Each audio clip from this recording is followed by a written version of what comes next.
most effective way to market books? What's worked out the best for you? I am probably not the best person to ask about marketing. I think a lot of writers are introverted by nature, and I'm one of them. I'm not good at marketing my books. And I'll give you an example of what kind of person I am. So I used to work at a movie theater in high school, and people would come in and see the prices for, a box of Raisinets or whatever, like $4.50, that's it, or whatever it was back in the day, like $3.50, that's insane, or or like a tub of popcorn. They would complain about the prices because obviously a lot of people end up spending more like at the candy counter than they do on the tickets, or although tickets are really expensive now. Anyway, I would always tell them, hey, listen, there is a bulk section of candy right over there across the street at that grocery store. It's a good deal. No one's going to check your purse.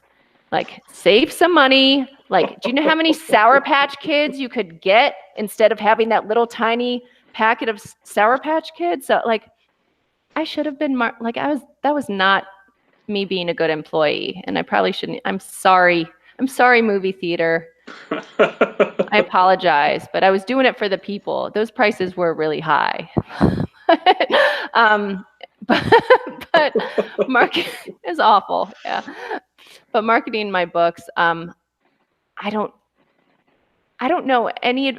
All I know is that it's good to be genuinely invested in other people, so that when you do need to ask for help, like I'd been following blogs and following, people on Twitter and retweeting and doing things genuinely for years, before I got published, so that when it came time to maybe need to ask people, on literary rambles, like inquire, like, hey, I've got a book coming out.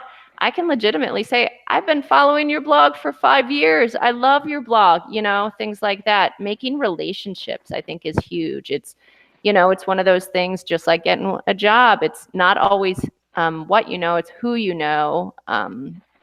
So I think just making those relationships with bookstores, trying to keep up with them, making relationships with fellow authors, supporting fellow authors, supporting bloggers, supporting whoever you can, so that when it comes time to maybe a time when you need a little support, you've got your crew, That makes sense. Yeah.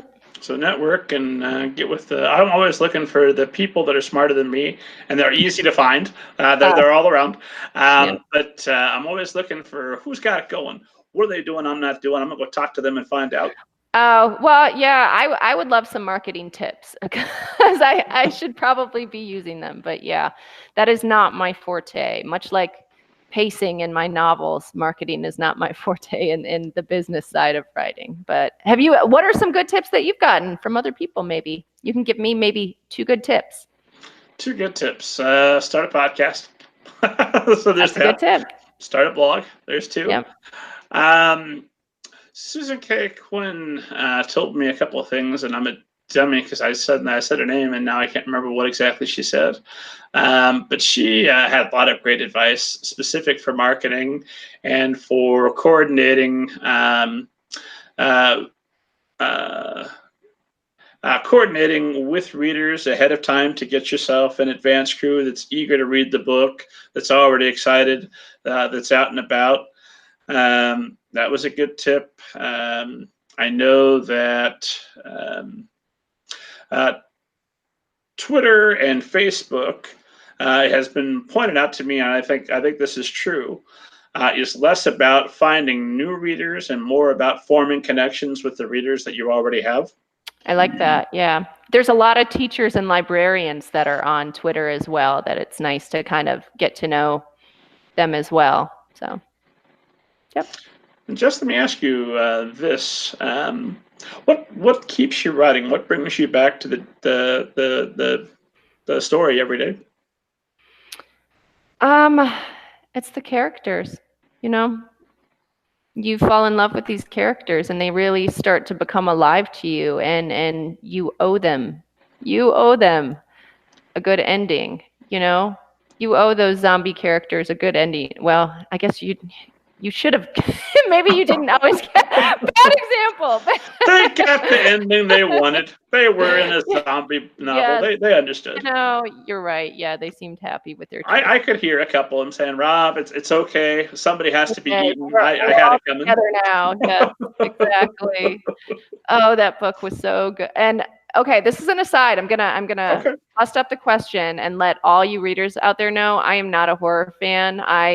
Scary things scare me. I don't know what the phobia is, fear of horror novels, but um I respect Rob. I've known Rob for a long time. I love his blog. He's clearly a brilliant writer. You can see that just in the style and the voice of his blog.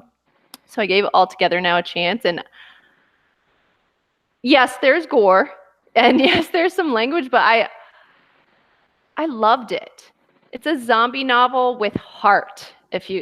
Well, I was gonna make some eating joke, but that's brains with zombies. But and you talked about it being like so fast paced and so action packed, and it was, but I mean, there is a lot, like there's so much depth to that novel. And I went to middle school and high school in Indiana, so that's a setting that I grew up in. I mean, some of the religious themes in that book, the relationships in that book, that was a heartfelt book.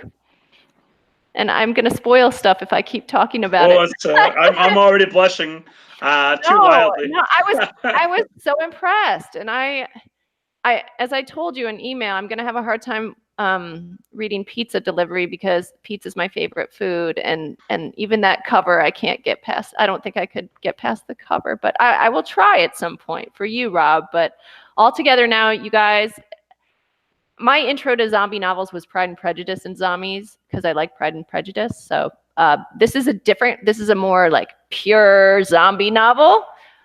It has so much heart in it, and you will find yourself just in awe of what this writer is doing behind these action scenes that are going on. The emotion is just, the emotional arc is, it got me. You got me with a zombie novel. Good job.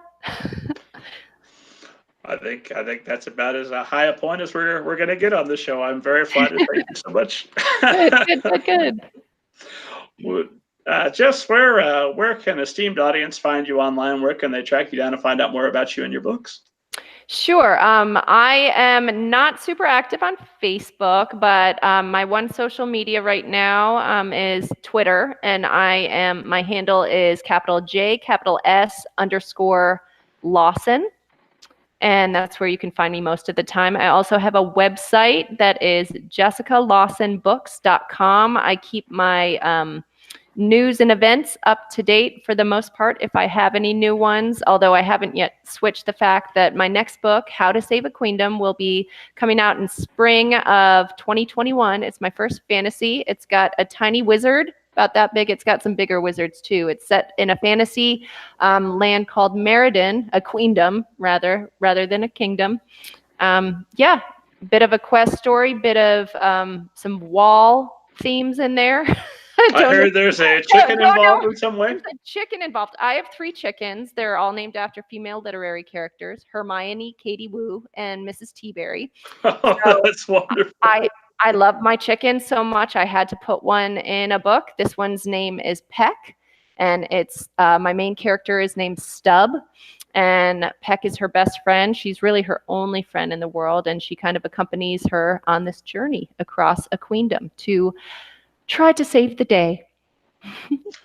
Get me. I'm always up for free books. That's one of my main motivations. Since I started blogging, people get me books. Get me a copy and come back, and we'll do a deep dive as soon as it's available and the esteemed audience can read along. Oh, wonderful. I'd love that.